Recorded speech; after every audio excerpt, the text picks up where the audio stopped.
He was halfway through his third cigarette when the sky cracked open. Not in the poetic way people say when a thunderstorm rolls in. No, this was something else. The clouds didn't gather, they split silently, like something sharp had sliced the sky itself. No sound, no wind, just that eerie, unnatural stillness before the air changes, and everything in your gut tells you you're not supposed to be here. Cal sat on the rusted hood of his truck, eyes narrowing, smoke curling up past the creases in his weather-worn face. 42 years old, ex-military, dishonorably discharged after the Kandahar incident, the details of which no one asked and he never volunteered. He'd been left behind by his unit, written off by his government, and dumped back into civilian life like broken scrap. Since then, he barely left the outskirts of the Wyoming town he grew up in, and even that town barely remembered he existed. But that sky, he'd seen things blown apart, cities flattened, bodies burning, but never this. Never quiet like this. At first he thought it was some stealth bomber tech test, a new aircraft, maybe experimental. Then the light came. It wasn't harsh, not like movie aliens with blinding beams or chaos. It was calculated, clean. It spread across the horizon like a wave of silver blue. No sound, no temperature. Just light. Something so wrong it made the hairs on his arms rise like they'd seen something his brain hadn't caught up to yet. The cows in the distance stopped moving. The windmills froze. The birds didn't fly away, they vanished. 1 second there, next, gone. And then, without warning, the sky filled with them. Massive structures, silent and silver, floated in the atmosphere like gods just waking up from sleep. They had no markings, no engines, no obvious weapons, just perfect geometry, too perfect. You looked at them, and something deep in your head wanted to scream. Shapes like that shouldn't exist in nature. Cal had no fancy degrees, but he'd seen enough war to know anything that clean is built for one reason: domination. And still, no sound. The TV inside his trailer was blaring news alerts within seconds. Cal walked in, cigarette still in his mouth, the remote untouched on the counter. He didn't need volume. The panic on their faces told him everything. Global feed, every nation, every language, every face the same. Shock, terror, confusion. The president was speaking within minutes.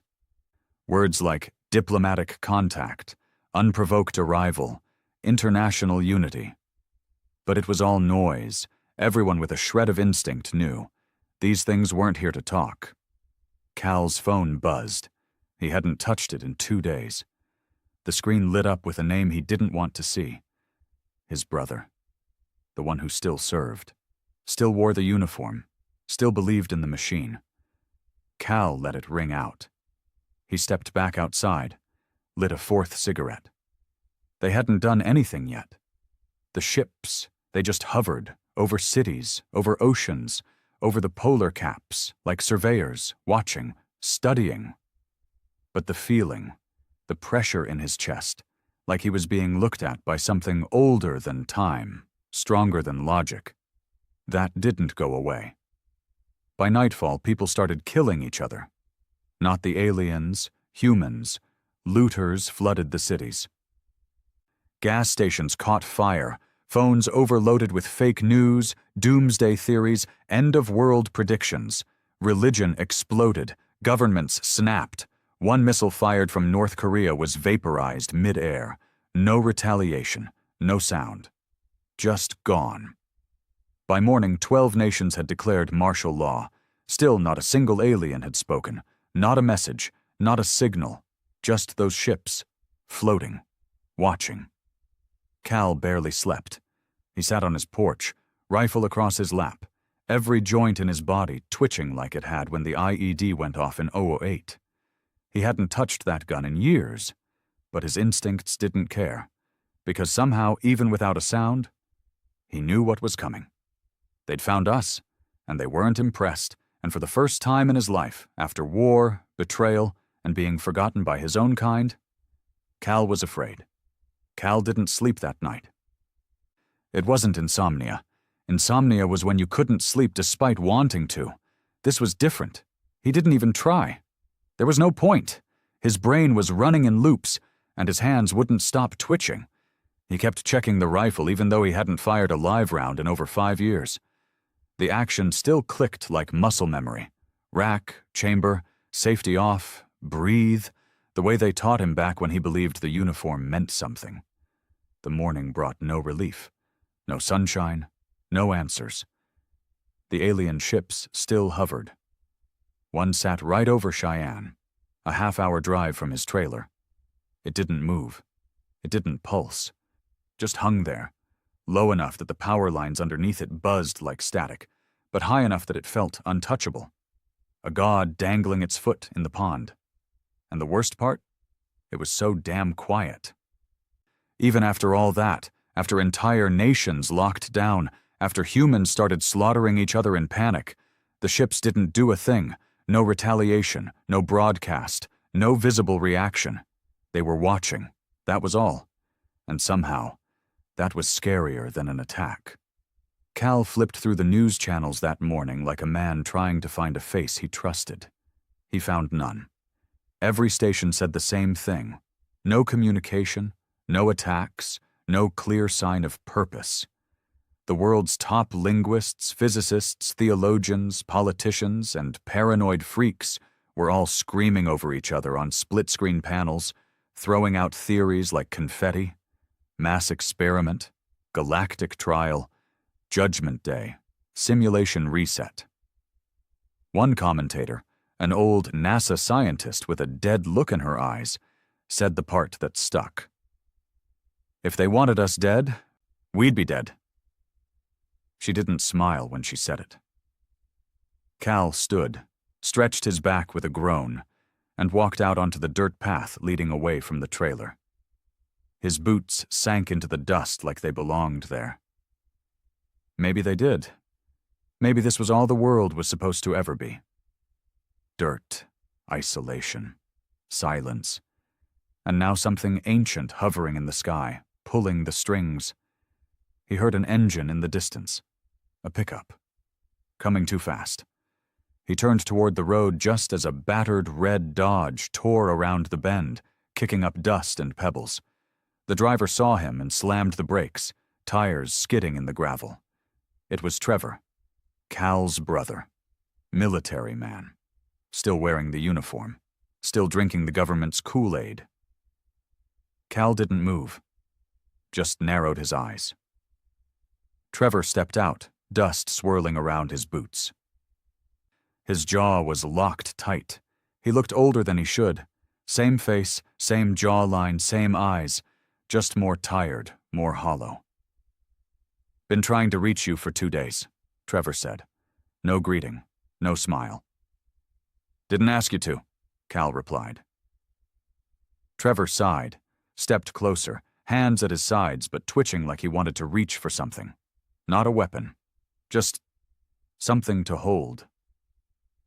They've activated every X-Special unit within range. I don't know how, but your name got flagged. Cal spit in the dirt. Tell them I died. Hell, they already tried once.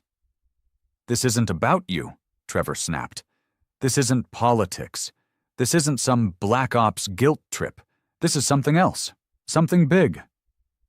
I can see that, Cal said, pointing to the sky.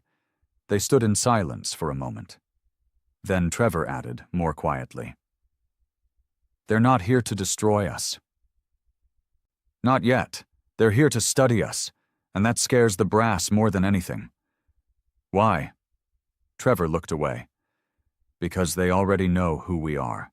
They know everything. The moment their ships appeared, every satellite we own got overridden. Our entire nuclear grid got mapped and disabled within 6 seconds. 6 seconds. They know what we eat, how we lie, how we treat our sick, how we kill each other, everything.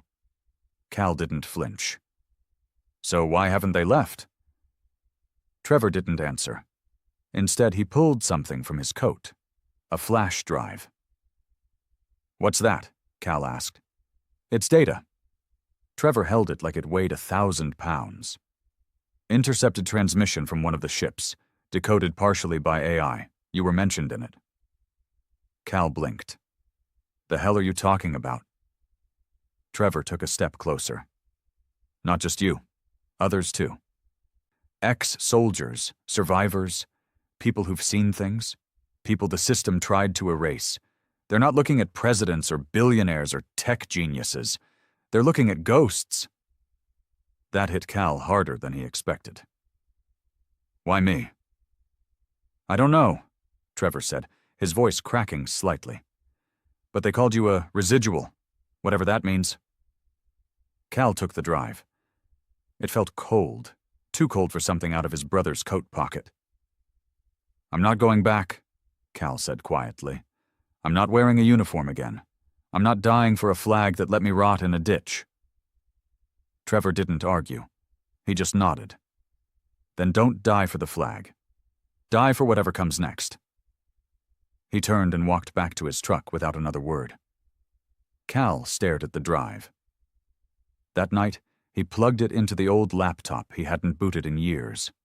The screen flickered, then turned black. A single sentence appeared. "You are not what they think you are." Then a sound. Not words, not language, something deeper. A vibration that hummed in his skull, behind his eyes, in his spine. He felt like he was being read, layer by layer, memory by memory. Then it stopped. The screen went white, and the video played. It wasn't much, just Earth from space, thousands of years compressed into seconds, wars, plagues, empires, genocide, industry, progress, collapse, rebirth. All of it, from fire pits to nuclear detonations to satellites spinning around a dying blue marble. And then, silence. A figure stood in the center of the screen. Humanoid. Cloaked. Its face a blur of static. But the voice, it didn't speak. It pressed into him. Direct. Piercing. "You are the fracture in their equation.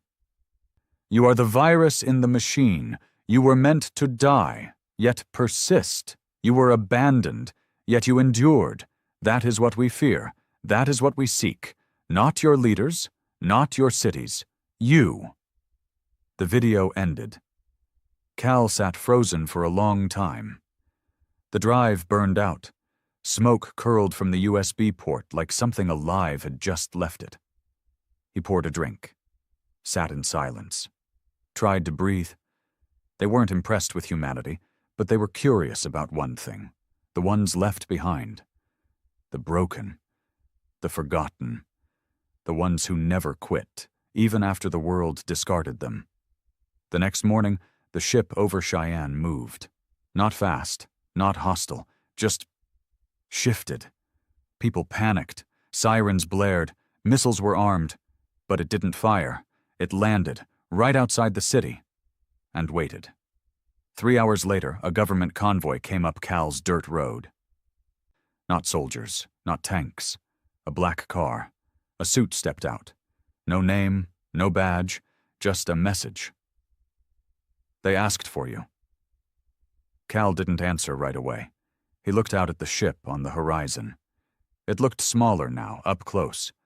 Less godlike. More like a question waiting to be answered. He went inside, got his jacket, slung the rifle on his back. When he stepped into the car, the agent said nothing. Cal finally asked, "You don't even know why they want me, do you?" The agent didn't look at him, just replied flatly, "No, but they refused to speak to anyone else." The ride was silent. As they neared the landing zone, Cal saw the crowds, tanks, drones, choppers, but none moved in. A wide perimeter had been cleared, and in the center the ship waited. Not open, not closed, just there, waiting. As he stepped out, the wind shifted.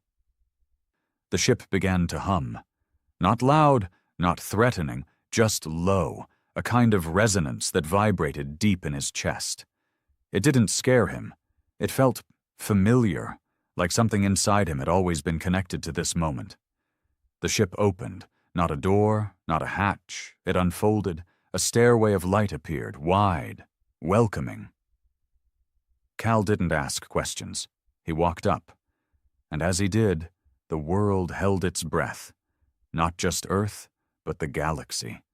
Because in that moment, when the broken soldier stepped onto an alien craft, alone, unchosen by his people, unwanted by his country, something ancient and silent across the stars finally stirred, and for the first time since they had arrived. The ship spoke. The light wasn't blinding. That's what Cal expected. Some radiant white hallway or flashing alien symbols. Maybe even that antiseptic smell that came with sterile labs. But no, the light was warm, dim, almost like firelight, like something primal. And instead of steel or glass or whatever alien tech he thought he'd walk into, the floor felt like stone under his boots. The inside of the ship didn't make sense. It was far bigger than the outside. Vast. Open. Like he'd walked into a cathedral carved from dark marble, lit only by glowing veins in the walls that pulsed slow, like a heartbeat. No visible machinery. No buzzing. Just silence. Deep, heavy silence. The kind that crushed your thoughts until you were forced to feel everything you'd buried. Cal stopped walking. He wasn't sure how far in he was.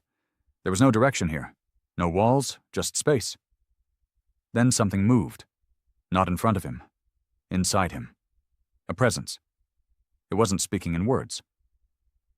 It was pushing thoughts, emotions, memories. He staggered back as images flooded him. His childhood, barefoot and sunburnt on the farm. The war, his squad bleeding out under desert moons. The tribunal, his dishonorable discharge, his father's funeral, the silence afterward. He dropped to one knee, gripping his head. "Stop," he muttered, voice dry. "You want something from me? Talk like a damn person." A voice answered, but not aloud. It sounded like it echoed from the walls, yet also from behind his ears. "Talking is for those who hide their truths in words. You do not." Cal grunted, forcing himself back to his feet. "You dragged me in here just to poke around my head?" The voice, not cold, not warm, just weighty, replied, "You are not unique because of your past. You are unique because you survived it without hope. Most cling to faith. To vengeance, to illusion. You walked away from all of them. You did not break. You calcified." Cal spat on the floor. "That's supposed to be a compliment? It is a warning, to others. You are one of many, but few like you remain." He took another step, fists clenched. "What do you want from me?"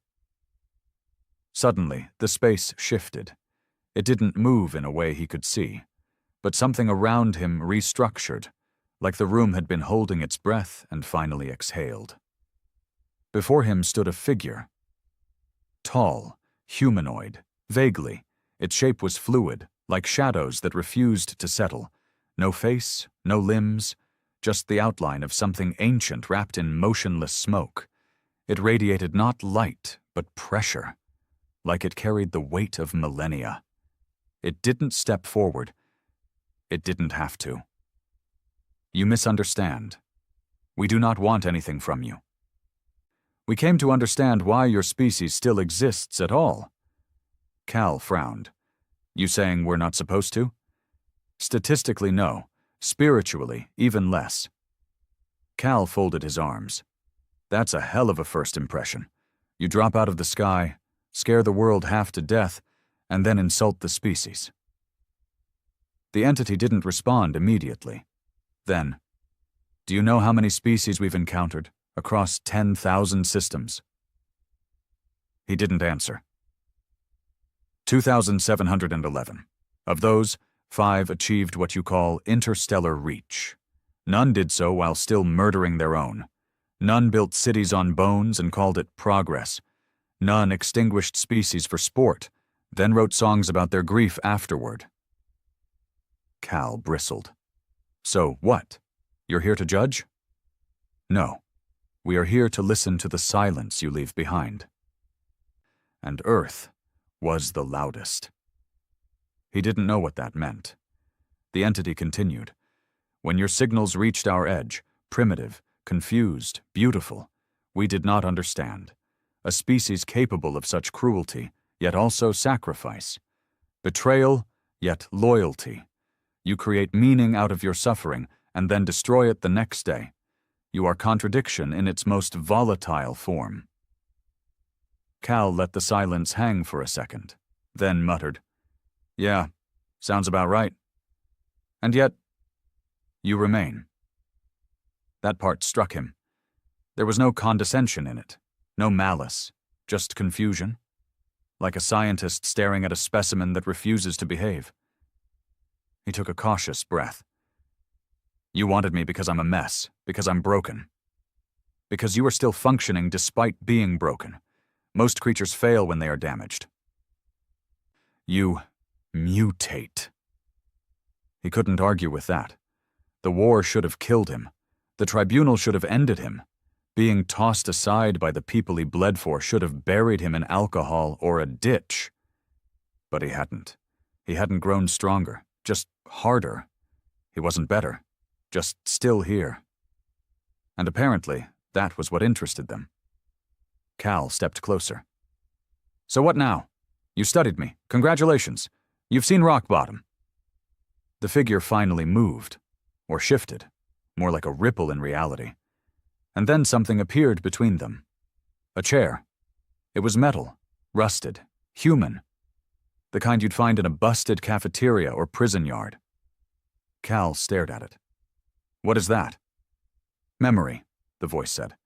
We built it from your mind. Sit, speak.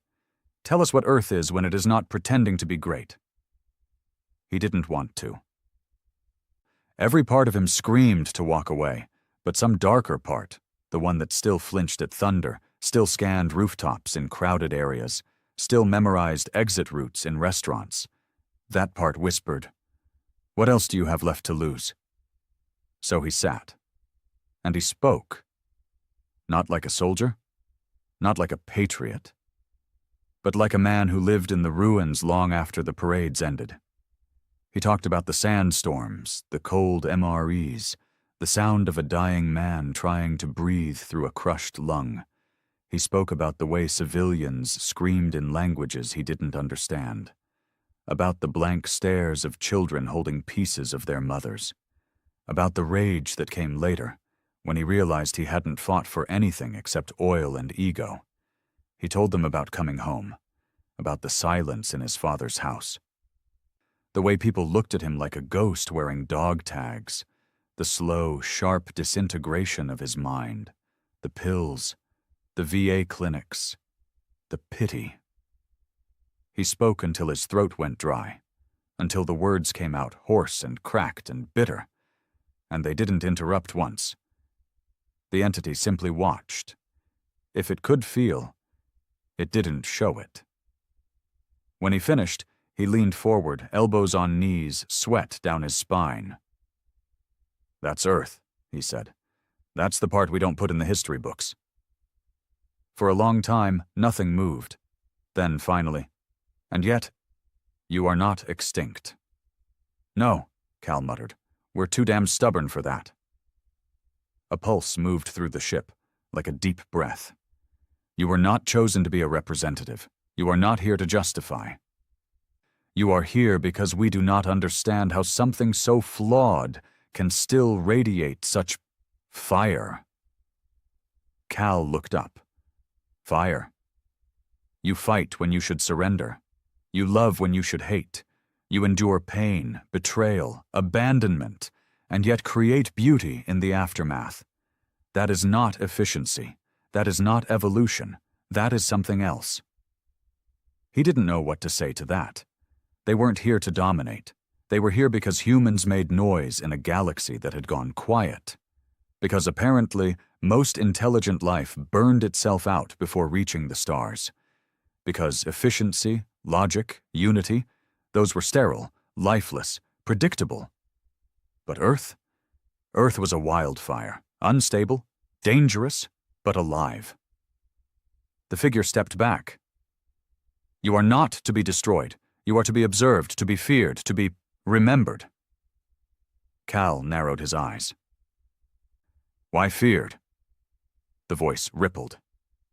Because one day you will stop fighting each other and turn outward. The silence that followed said more than any speech ever could. Cal stood up. His knees popped. So what, this was a test? No, a warning, to ourselves. He walked to the exit. The ramp unfolded again. As he stepped into the light, the wind outside hit his face like reality crashing back in. Cameras clicked. Drones hovered. Soldiers tensed. He said nothing. Just walked past them. Back to the car. Back to dirt. Back to Earth. Because the truth was, the galaxy hadn't fallen silent in awe of humanity. It had fallen silent in terror. Not because of our weapons, not even because of our hate, but because something as shattered, volatile, and self-destructive as humanity had survived. And worse, we had started to dream. They didn't let him go home right away. Cal wasn't surprised. The second he stepped out of that ship, he felt the air change. Not just the physical air, the psychic weight of attention. The eyes, the whispers, the fear, and most of all, the expectation. The military didn't take him in cuffs, but it might have been cleaner if they had. Instead, they wrapped him in protocol, non-disclosure forms, digital contracts, temporary protective custody, which sounded a hell of a lot like house arrest with a better view. They moved him into a secure location, an off-grid military compound outside Helena, Montana. Bare walls, concrete floors, a cot, and a chair. Nothing personal, no windows, just surveillance. He didn't complain. That would have meant giving them more than silence. And Cal had learned long ago that silence, when used right, could feel like a weapon. He knew the questions were coming. Sure enough, within 12 hours, they sent in the first suit. Clean-cut, young, the kind of face that was too symmetrical to trust. No insignia, no rank, just a clipboard and a lie already loaded behind his teeth. "Mr. Reynolds, I'm not here to interrogate you," the man said, pulling up a chair across from him. "I'm here to help facilitate the national security process." Cal stared back.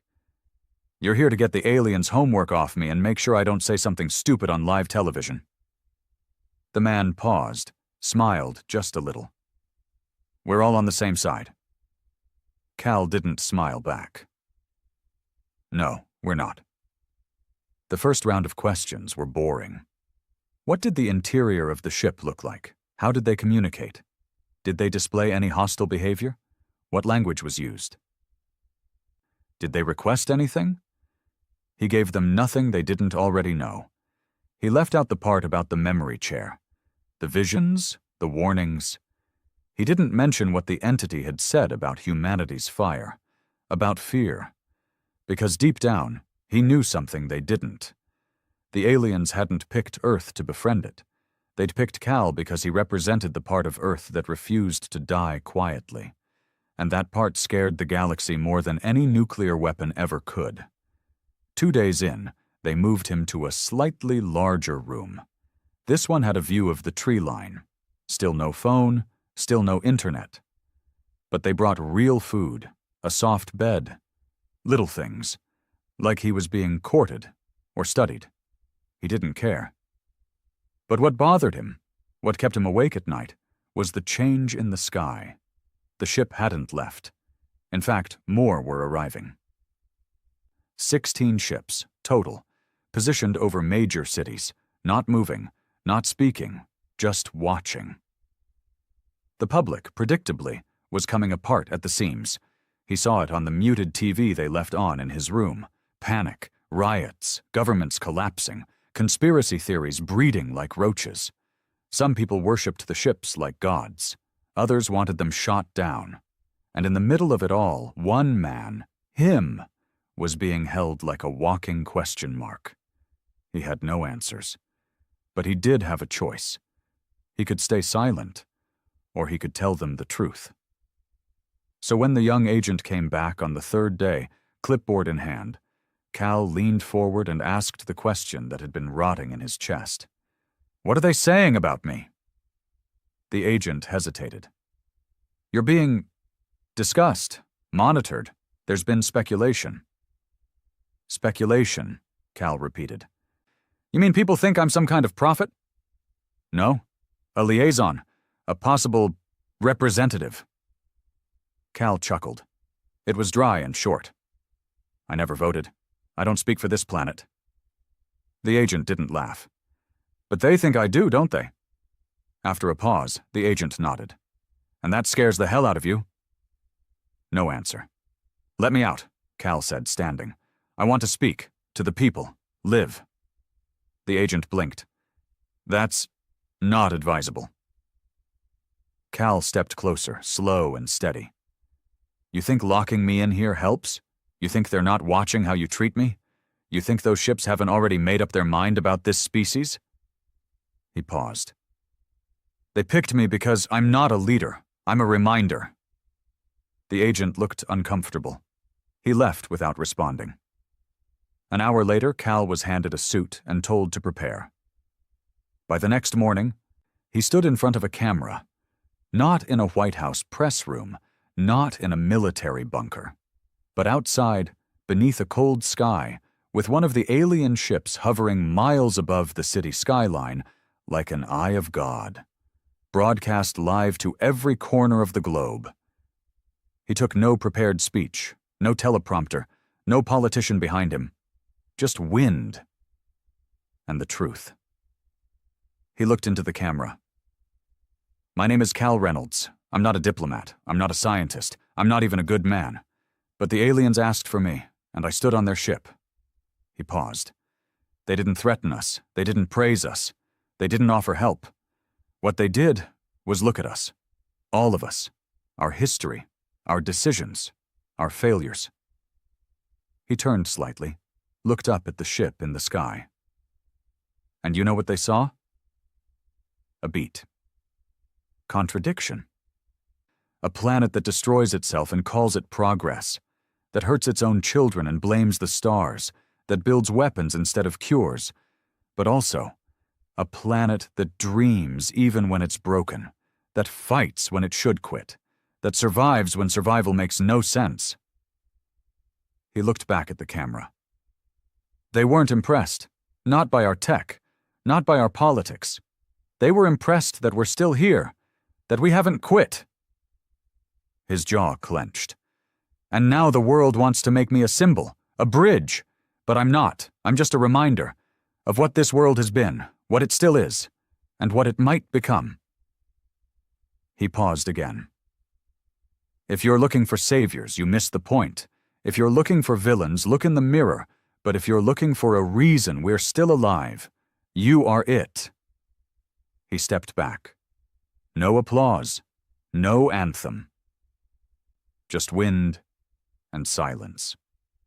The broadcast cut. He didn't return to the military compound. They let him go.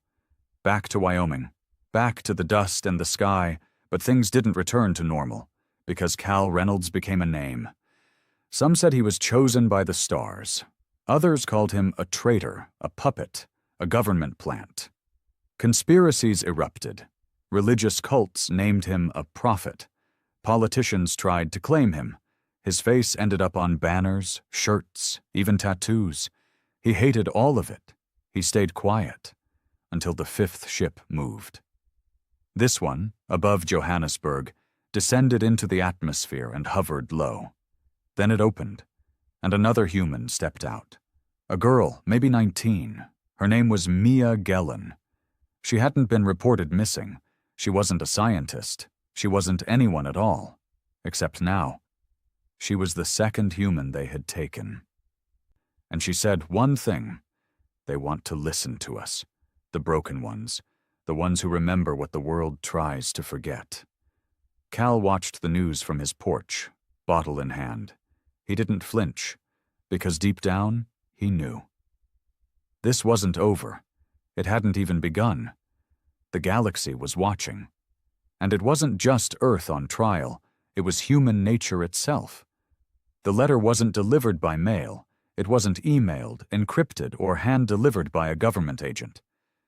It simply appeared on the wooden kitchen table of Cal's rust-bitten trailer, right between the half-empty ashtray and the unopened can of beans. 1 second it wasn't there.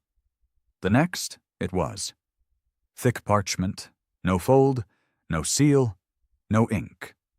Just a small, unnerving shimmer across its surface when the sunlight hit it. He stared at it for a long time before picking it up. There were no words on the outside, but the second he touched it, something shifted in his gut. A tension, a pressure behind his eyes, like static trying to crawl through his skull. And then, quietly, clearly, and from nowhere, a voice, not alien this time, human, a woman, young, quiet, Mia Gellin. Cal, they're asking for more of us now. I wasn't the only one. You weren't either. They're choosing the ones the world tried to forget. Her voice echoed in his head like a memory he never made. There's something they're not saying, something they're afraid of. I think we were meant to destroy ourselves, but we didn't. And now they're watching us to see if we're about to do it anyway. The letter disintegrated in his hands, like dust caught in a wind that didn't exist. Cal leaned back, running a hand through his beard. The world outside hadn't changed. The Wyoming sun still hung low, the dirt still clung to his boots. But inside, something had shifted again. Subtly, unsettlingly, they were calling more. Not the scientists, not the generals, the leftovers, the ones the world stepped over, stepped on, the residuals. His phone, the same one he hadn't touched in days, buzzed. A number he didn't recognize. He didn't answer, didn't need to. He already knew what it meant, because he wasn't the center of this anymore. He was just the first drop before the storm. Later that night, news broke. 11 new individuals had been taken aboard ships across the world. None had status, none had titles.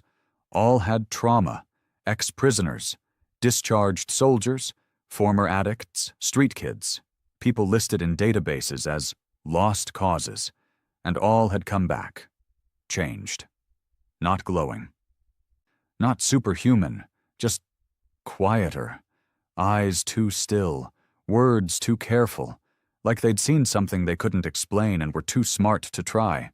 Mia went on air again, this time voluntarily. No podium, just a live stream, unfiltered. Her face looked tired, her hands fidgeted with her sleeves. But her voice, that was calm, steady. They don't want our leaders, they want our cracks, our broken glass, the parts of us that bleed and still move. They want to know how we didn't fall apart when everything told us to. Cal watched the entire broadcast. He didn't blink once, because she wasn't talking to the world. She was talking to him. A week later, he was standing in front of an unmarked building on the edge of Denver, a structure so plain it looked invisible, like the kind of place people walked past for years and never saw. Trevor was waiting there, still in uniform, still trying to hold himself together. "You shouldn't be here," he said, not angrily, just tired. Cal shrugged. "Where else would I be?" They hadn't spoken since the Montana compound, but the silence between them wasn't hostile. It was mutual exhaustion, brothers who'd run out of things to argue about. Trevor lit a cigarette, the first time Cal had seen him do that in years. He didn't ask where the habit came from. He knew. "You've seen them again?" Trevor asked. Cal nodded once. "Not directly, just signs, letters, dreams." Trevor looked at the building. "You know what's in there?" No, but I know I'm supposed to go in. Trevor exhaled smoke into the cold air. They're watching everything now. We can't trace their tech. Every satellite we send near the ships gets deadlocked. Every drone loses signal. They're not hiding, but they're not letting us close either. Cal looked at him. And? Trevor hesitated. They're scared of us. That caught him off guard. You're lying.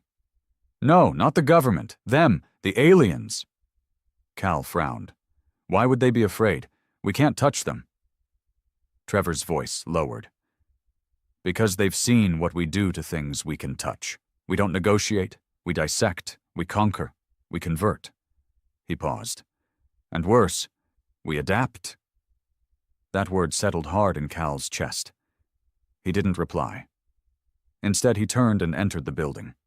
Inside was cold concrete, plain hallways, no guards, no signs, but he knew exactly where to go. It was like his feet were remembering a path his brain never learned. At the end of the corridor was a room. Circular. Empty.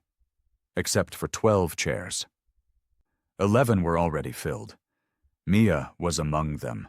So was an old man in a janitor's uniform, a woman with needle scars on her arms, a teenager with mismatched shoes, all different, all the same. They looked up when he entered. No one smiled. He sat down in the last chair. No introductions, just quiet. Then the floor began to hum, a low vibration. Familiar now, like the voice of something older than language, and then, without warning, the room changed. Not physically, perceptually. They weren't in the room anymore. They were nowhere. Just blackness. And in that void, voices, thousands, millions, not shouting, not whispering, just observing, and from them, one voice emerged, the same one Cal had heard aboard the ship. We study what we do not understand. We fear what we cannot predict. You are both. The janitor spoke first. His voice rough, weathered. You want to know why we survive? Silence. He stood up slowly. We survive because no one ever showed us how to stop. Mia rose next. We survive because we're taught pain before we're taught peace. The teenager's voice cracked as he added, We survive because no one else will do it for us.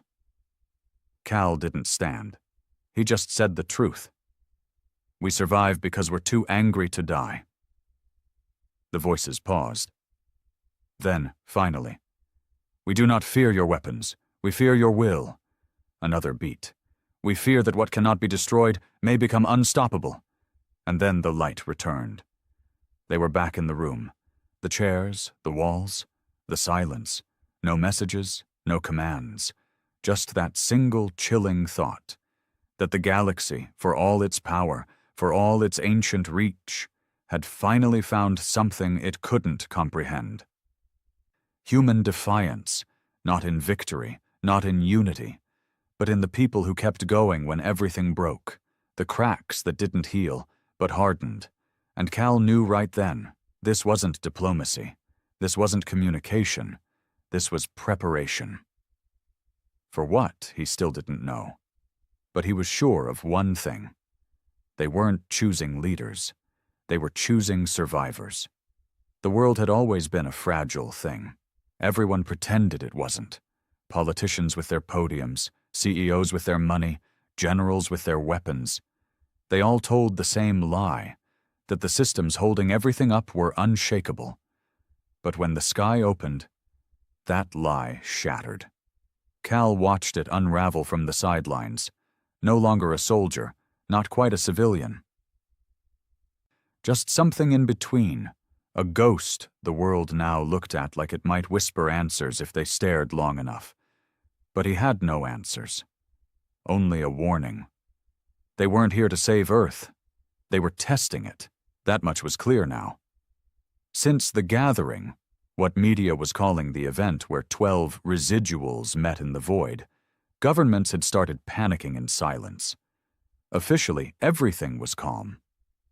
Unofficially, chaos was building under the surface like pressure behind a dam. Private military contracts spiked.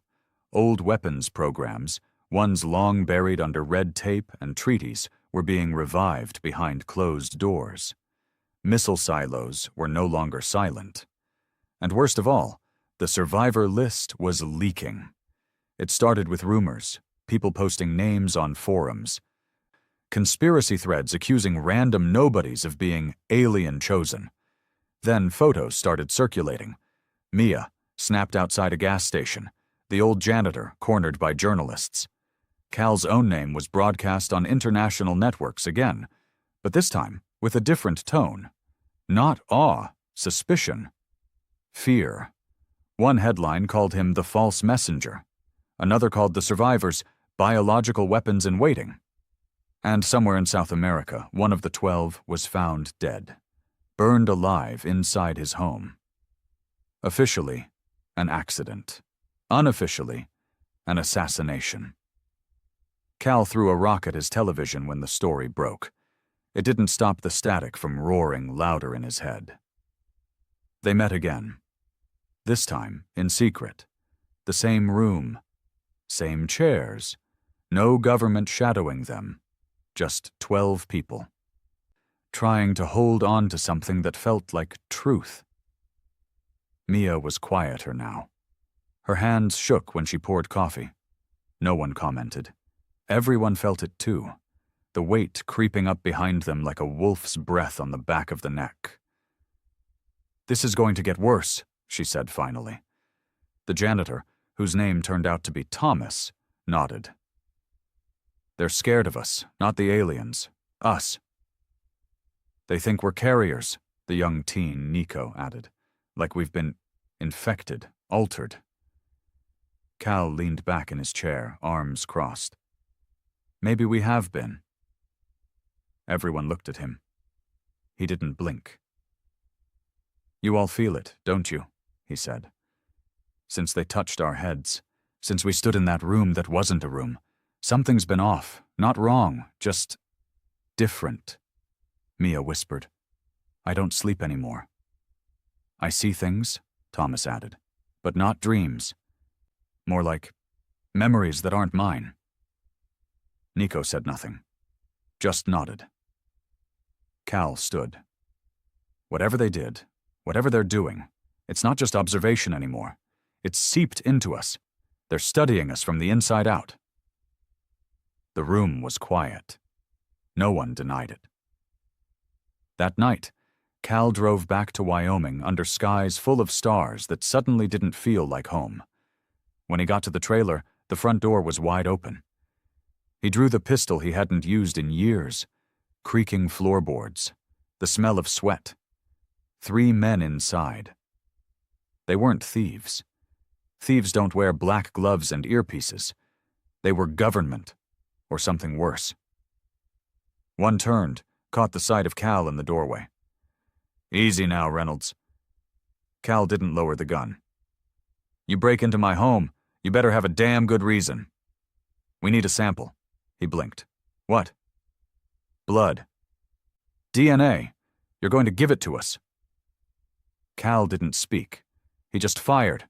Not to kill, just to warn. The bullet sank into the wood frame above the man's head.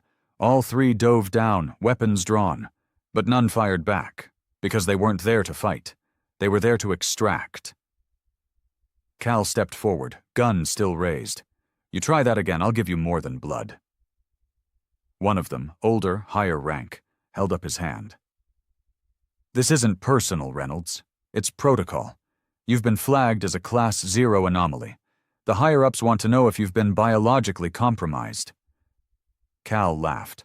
Once. Hard. "So now I'm the alien?" The agent didn't reply.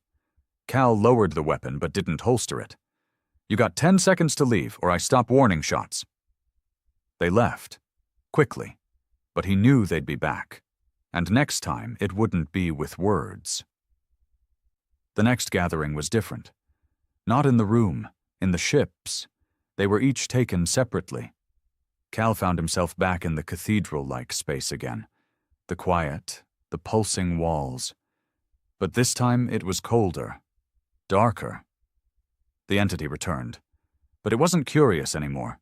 It was stern. "You are not prepared for what comes next." Cal stared back. "Then tell me. You are being tested, not judged, not measured, just pressured. For what? To see if you break, or if you bend." Cal clenched his fists. "You think we're weak? No, we think you are unpredictable, and that makes you dangerous." He took a step closer. "Then why choose us?" "Because if Earth survives its own worst nature, it will not be because of its kings. It will be because of its ghosts." The words slammed into him. The broken, the discarded, the ghosts. People like him, they weren't humanity's best. They were its last defense, because they were the only ones who had already lost everything and still got up. 3 days later, Thomas was found dead. Gunshot to the head. Officially, suicide. But Cal knew better. The message had changed. This was no longer a study. It was a countdown, not to war, but to collapse. A pressure test, to see if Earth would cannibalize itself out of fear, to see if the ones they chose, the survivors, could hold the line when everything else broke. Cal stood over Thomas's grave in the rain. No reporters, no flag, just a muddy hole and a wooden cross. Mia was there. Nico, too. They didn't cry. There was no room for that anymore. Cal lit a cigarette and whispered, "We're being pushed." Mia nodded. "And we're losing." "No," Cal said. "We're being watched lose.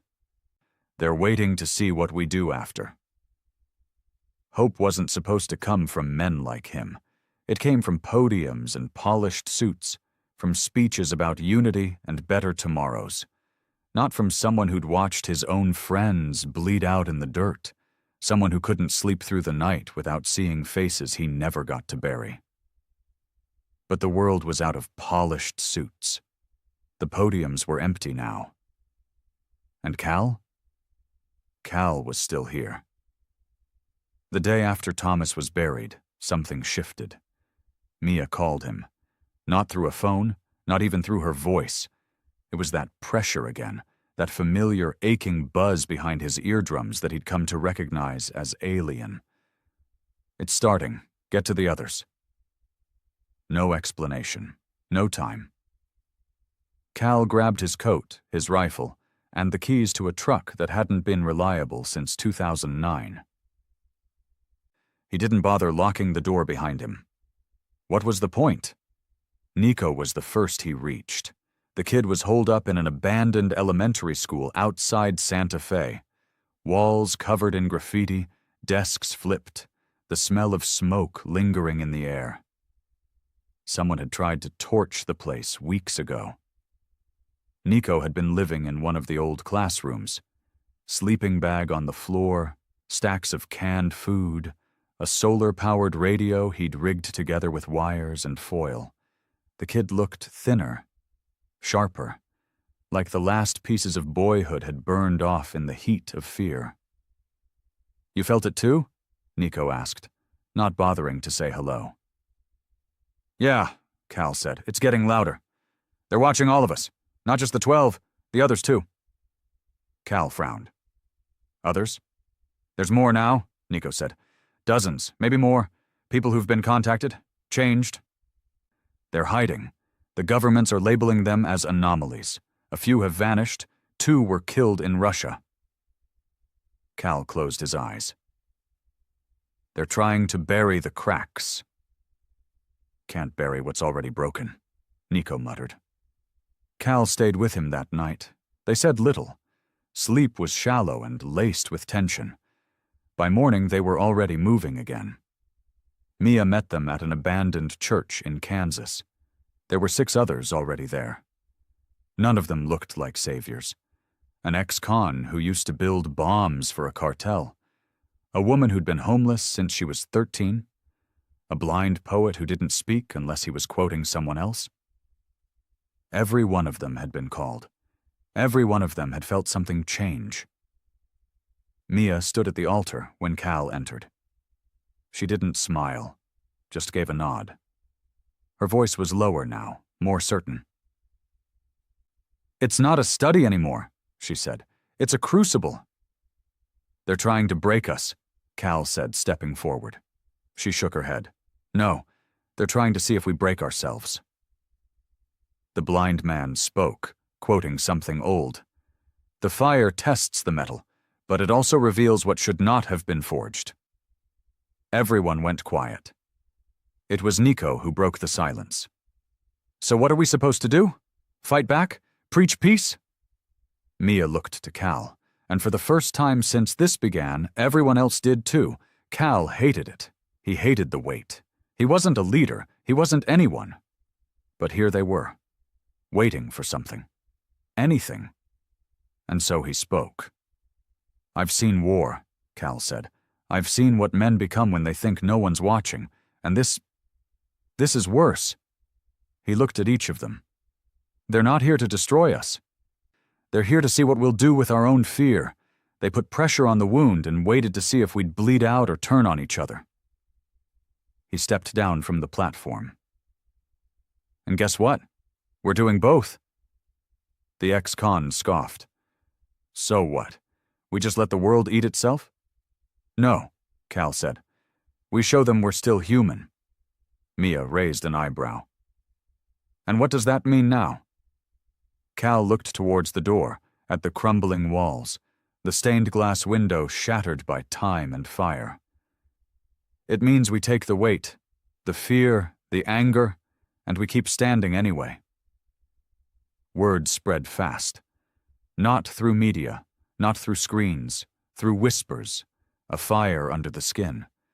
The same way the first 12 had been called, more were feeling it. Residuals, everywhere, the world's rejected, the forgotten, the invisible. And as global governments cracked, rioted and clawed for control, a new movement began rising. Not from the rich or the holy, but from the dust, from the wreckage. People started meeting in abandoned churches, in bombed-out schools, in underground shelters. They didn't chant. They didn't sing. They listened to one another, because the only thing left that had meaning was shared pain. And for the first time, Earth wasn't united by hope or belief. It was united by trauma and survival. The alien ships began shifting again. 3 of them descended into the ocean. One hovered low above Tokyo for 12 hours, its lights pulsing to the rhythm of seismic activity. In the Sahara, a massive formation appeared in the sand. Geometric patterns scorched into the dunes without heat, without fire. Cal wasn't surprised. Every move they made now was intentional, calculated pressure. The world had already seen one survivor get burned alive. Now it was being offered a choice: tear itself apart out of fear, or evolve through pain. And Cal? He was becoming the face of that choice. He hated every second of it. The death threats came daily. Online forums painted him as a false prophet. World leaders called him dangerous. One country labeled him an unauthorized global influence actor. But others followed. Not as a leader, but as proof that something broken could still keep going. On the 21st day since the second gathering, the final signal came. Cal woke up in the middle of the night, gasping like someone had shoved water into his lungs. His ears rang, his skin burned, and in his mind, a single word pulsed like a drum: ascension. He stumbled outside into the cold. The sky was wrong. The stars, they were moving, not flickering, shifting, like a massive shape was sliding through them, blotting out constellations. Nico was already there, eyes wide, shaking. "You feel that?" Cal nodded. Then Mia called. "It's happening. The third phase. The real test." He didn't ask how she knew. They all knew. Because they weren't passengers anymore. They were pieces in something old, something slow and watching and deeply afraid, not of power, not of violence, but of resilience. The sky broke open for the last time, but it wasn't fire or light or death falling from above. It was quiet. A tear in the fabric of blackness, wide and slow, spreading across the stars like a pupil dilating. The alien ships stopped moving. The tremors in the Earth's crust stopped. Every broadcast, every satellite, every signal. Silence. Total, crushing, cosmic silence. And then they came. Not ships, not weapons, just presence. Over every continent, figures descended. Not physical. Projections. Images layered over the air, visible in every corner of the globe at once. Tall, shifting, faceless, impossible to focus on, like your brain rejected the shape of them. One appeared in front of Cal, standing in the empty field outside the church where he'd taken refuge with Mia, Nico, and the others. A whisper behind his thoughts confirmed it wasn't just for him. Everyone on Earth could see their own. Not in imagination, not metaphor, real, personal, tailored. It stood in the tall grass, unmoving, a ripple in reality that hummed with quiet pressure. And it spoke, not through sound, but through shared thought. The test is concluded. Cal didn't answer. The others stood around him, watching, waiting. Maya whispered, "What does that mean?" And the entity heard her. "It means you have made your choice." Cal stepped forward. His voice came out dry. "What choice?" "Not to unite, not to surrender, not to obey, but to endure." The word rang deeper than it should have. He felt it in his teeth, his bones. You chose to continue as you are, without correction, without guidance. You chose defiance, even in the face of extinction. And so we choose our response. The figure raised one hand, and suddenly, across the planet, massive structures unfolded from the ships that had hung silent for weeks. Towers, thin, jagged, rising into the sky like the bones of sleeping titans. Alarms screamed, governments scrambled, missiles were readied, and all of it meant nothing. Because the towers pulsed once, and everything stopped. Every weapon. Every camera, every machine, dead, no detonation, just off. The world froze. Cal raised his voice. "You said this wasn't judgment." "It isn't. It's warning. We feared what you are, and now we understand what you are not. You are not finished." The words hit like thunder. "You are still becoming, still transforming. That makes you unstable and dangerous, but also vital." Cal took a step closer. "So what now?" The entity pulsed, faintly, like a breath being held. "Now we leave." Mia blinked. "You're leaving?" "For now. Your defiance is not understood by many of our kind. Some wish to erase your kind as a precaution. Others wish to cage you. We chose to watch you instead. And now we know." Nico spoke up for the first time in hours. "Know what?" "That you are not a mistake." Cal clenched his fists. "Then what are we?" The figure looked at him directly, and for the first time, Cal saw something in it. Not power. Fear. "You are an infection. One that survives everything. One that adapts. You are a virus that teaches even the void to feel pain." The word should have been an insult. But Cal felt nothing but understanding. They weren't chosen because they were strong. They were chosen because they were still standing, because humanity wasn't built on greatness. It was built on grit, on crawling forward when every bone in your body begged you to stop. The alien continued. "There is a term among our kind. It does not translate well. It means that which turns back the tide. It was once used to describe black holes, forces that even light cannot escape. Now it is used to describe you, your world, your people. You are gravity now. You pull even death toward you. And then the towers folded, the ships lifted, and like breath held too long, the sky exhaled. Every machine blinked back to life, every gun, every drone, every satellite, still there, unused, unneeded, because the message had been delivered, the test was complete, and Earth had passed, not because it had become better, but because it refused to give in. Because, in the face of the galaxy's gaze, it had chosen the one thing no civilization had dared before: to survive as it was, broken, bloody, but breathing. The projections vanished, the ships left, the sky returned, but nothing was the same. For days, no one spoke, not globally, not politically, because everyone was waiting for something worse. But nothing came, just the wind, just the dirt, just silence. And in that silence, meaning. Not joy, not peace, just understanding. The aliens hadn't come to destroy. They had come to look at the mirror we refused to face, and now that they had seen us, truly seen us, they had stepped back, because we terrified them, not with power, but with resistance.